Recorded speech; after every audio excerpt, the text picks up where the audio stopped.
14 ريال كان سعر الفرنش توست الميني. الآن الفرنش توست مع قهوة اليوم 18 ريال. كلارا كافيه موجود في محطة وافر، ومحطة وافر موجودة على الدائري الثاني مقابل جولدن جيم. أو اكتب فوق الماء يجيبكم الموقع إلى هنا.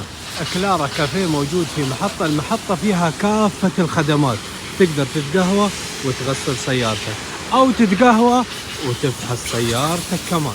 ومو بس عندهم عرض على الفرنش توست وقهوة اليوم، عندهم عرض كمان على المشروبات الباردة، خصم 20%. هذا مشروبهم الخاص فيهم ميكس كلارا، وهذا سموثي ليمون، وهذا كمان من المشروبات المميزة عندهم سموثي توت.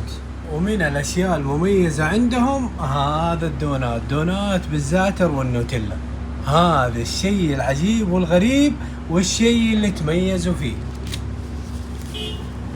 عينكم على الحشوة. يقولوا لكم إذا دقتوا هذا الدونات راح ترجعوا تطلبوه مرة ثانية. وعندهم نوعين من الآيس كريم، عندهم الآيس كريم الفانيليا وعندهم الآيس كريم القهوة. إيش رأيك فيها حسن؟ بصراحة كأني قاعد أشرب قهوة. وهنا ما يستخدموا إلا أفضل أنواع البن.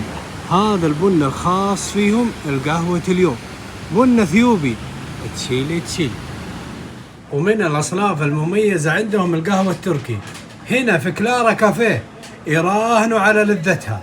وشوفوا وش القهوة التركي كيف، القهوة بدون وش ما هي قهوة. لو تقول لي اوصف كلارا كافيه بكلمات أقول لك كلارا كافيه، جودة المنتجات وأفضل أسعار بألذ طعم.